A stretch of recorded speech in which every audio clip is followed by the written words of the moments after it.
लोकसभा चुनाव में आम आदमी पार्टी की जहां बिरान माटी हुई है, तो वहीं जेजेपी और इनेलो की रेरे माटी हो गई है।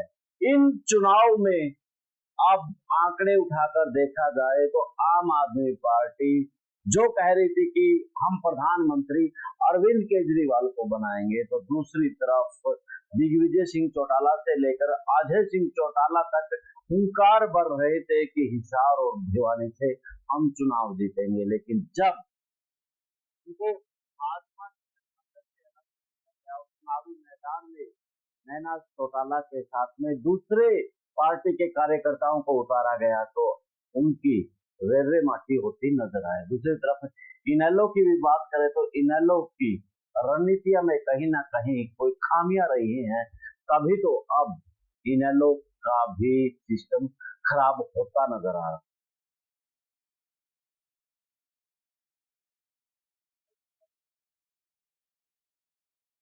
कम आया है, तो कितना क्या कुछ आया है उसी पर चर्चा करेंगे। और चर्चा से पहले कमेंट में आपकी राय जरूर चाहेंगे।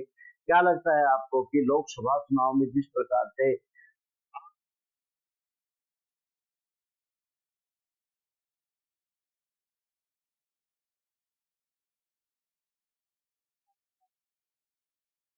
चैनल को फॉलो कर सब्सक्राइब भी कर ले, ताकि कोई भी राजनीतिक खबर आपसे।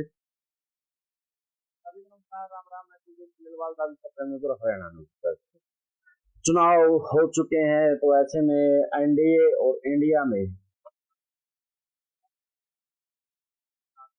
हालांकि संसदीय दल में नेता नरेंद्र मोदी को चुन लिया गया है, लेकिन फिर भी आपत्ति समाधान चंद्रबाबू नायडू से लेकर के नीतीश बाबू दोनों अभी अपनी अपनी शर्तें पूरी ना होती नजर आ रही है। इंडिया भी पूरे खेल को रोमांचक तरीके से ले रही है। अब बड़ी मुश्किल से नरेंद्र मोदी फंसे। एक बार नीतीश और चंद्रबाबू का खेल देखा जाए तो उसके बाद देखेंगे। इस खेल में अरविंद केजरीवाल की आम आदमी पार्टी अब बिल्कुल खामोश नजर आ रही है। और खामोश भी होगी होगी क्यों नहीं, क्योंकि दिल्ली के अलावा पंजाब और हरियाणा में वो खास अपना दमखम नहीं दिखा पाई है। अरविंद केजरीवाल जहां राजनीति के मंजे हुए खिलाड़ी माने जा रहे थे, और उनको चुनाव से पहले जिस तरीके से अपना सोशल मीडिया के ऊपर नैरेटिव तैयार करके यही दिखाने की कोशिश की जा रही थी कि राहुल गांधी के अलावा अगर कोई विकल्प है तो वो अरविंद केजरीवाल है। तो अब जो सीटें आई हैं, उन सीटों के बाद कहीं ना कहीं आम आदमी पार्टी की मुश्किलें खास तौर पर अरविंद केजरीवाल की उस वक्त बढ़ती नजर आ रही हैं जब वो सलाखों के पीछे है।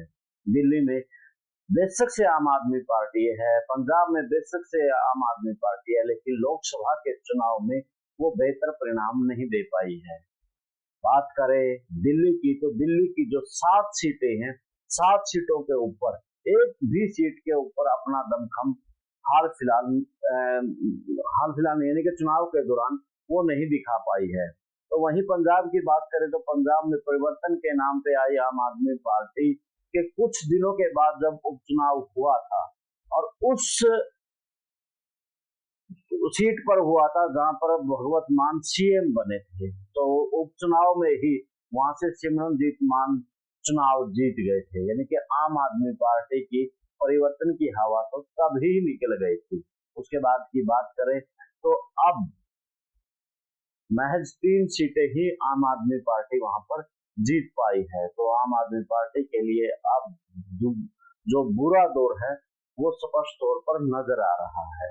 दिल्ली में भी सीट नहीं ले पाई आम आदमी पार्टी, और पंजाब में भी। और यहाँ पर भगवत मान के वो बड़ बोले शब्द जरूर याद आते हैं, जहां राहुल गांधी को लेकर के तंज कसते हुए नजर पंजाब के नेताओं के सामने आए थे कि नहीं जरूरत है राहुल गांधी की, हमें अभी बेशक से गठबंधन तोड़ दे।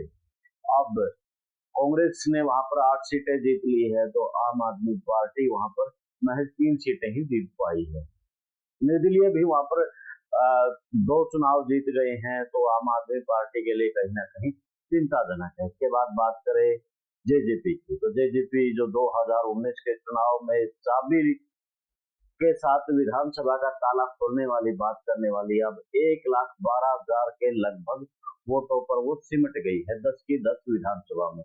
इससे पहले राजस्थान के अंदर भी जो जेजेपी की बिरान माटी हुई थी, वही रेरे माटी अब लोकसभा के चुनाव में हरियाणा में करवा ली है। तो बात करें वहां पर कितना क्या कुछ है, यानी कि टोटल जो जेजेपी को 1,12,499 वोट मिले हैं 10 की 10 लोकसभा सीटों में। और सबसे दिलचस्प बात यह है कि हिसार और रोहतक में इन्होंने अपने जो उम्मीदवार उतार रखे थे वो बड़े पावरफुल थे जेजेपी के। जो रोहतक से थे रविंद्र सांगवान, वो प्रदेशाध्यक्ष है यूथ का, और उसकी बड़ी मजबूत पकड़ मानी जाती थी कि रोहतक के अंदर बड़ी मजबूत पकड़ है। और इधर से नैना चौटाला हिसार से चुनाव लड़ी, लेकिन दोनों के साथ बहुत बुरा हुआ। जो वोट परसेंटेज रही है हिसार से महज 1.9% रही है, यानी कि वोटों की बात करें तो 21,899 वोटों को पर सिमट गई है नैना चौटाला। वहीं रोहतक से महज 6,199 वोट ही ले पाई है। तो हिसार रोहतक के बाद बात करें हम इनेलो की। इनेलो में जिस प्रकार से पूरा दमखम किसान नेताओं ने भी वहां पर लगाया, तमाम तरीके से अभय सिंह चौटाला ने वहां से चुनाव तैयार करने की कोशिश की, लेकिन उसका फायदा नवीन जिंदल को सीधे तौर पर होता नजर आया। और वहां पर महज 6.5% ही अभय सिंह चौटाला वोट ले पाए, जबकि सरसा लोकसभा से संदीप लोट उनसे ज्यादा वोट ले गए हैं। 6.9% वोट संदीप लोट सरसा लोकसभा से ले गए। तो ऐसे में बड़ी बात तो हो जाती है, क्योंकि पार्टी का सुप्रीमो महज 6.5% वोट लेता है, और जो पार्टी में अभी जुड़ा हुआ है एक एसडीओ की नौकरी छोड़ करके आया, वो 6.9% वोट ले जाता है, जबकि उसका साथ पार्टी के जो स्टार प्रचारक है वो साथ नजर सिर्फ सिरसा को छोड़ करके दूसरी जो विधानसभा है उन पर नजर नहीं आया। उसके बाद बात करें सुनैना चौटाला की, तो सुनैना चौटाला भी हिसार में कुछ खास नहीं कर पाई। जिस तरह से नैना ने वहां पर महज 1.9% वोट लिए हैं, तो सुनैना ने भी वहां पर 1.9% ही वोट लिए हैं। तो बड़ी बात तो यही है कि अब लोकसभा के चुनाव के बाद अगर विधानसभा के चुनाव में भी ऐसा ही हो जाता है, तो इनेलो और जेजेपी के साथ में आम आदमी पार्टी के लिए चिंता का सबक जरूर बना हुआ है। कुरुक्षेत्र की बात करें, कुरुक्षेत्र के अंदर जिस प्रकार से सुशील गुप्ता और उसके जो कार्यकर्ताओं द्वारा पूरा एक माहौल बनाया गया था, लेकिन उस माहौल की हवा इसलिए भी निकली, अभय चौटाला के अलावा जो दूसरी बात रही, वहां पर कांग्रेसियों को ये लगने लगा था कि आम आदमी पार्टी अगर यहाँ से चुनाव जीतती है तो कहीं ना कहीं वो कुरुक्षेत्र की विधानसभा सीट को तो खाएंगे ही, साथ में प्रदेश की जो दूसरी विधानसभा है वहां पर भी पंजाब की तरह वो एकाधिकार बना करके सरकार ना बना जाए।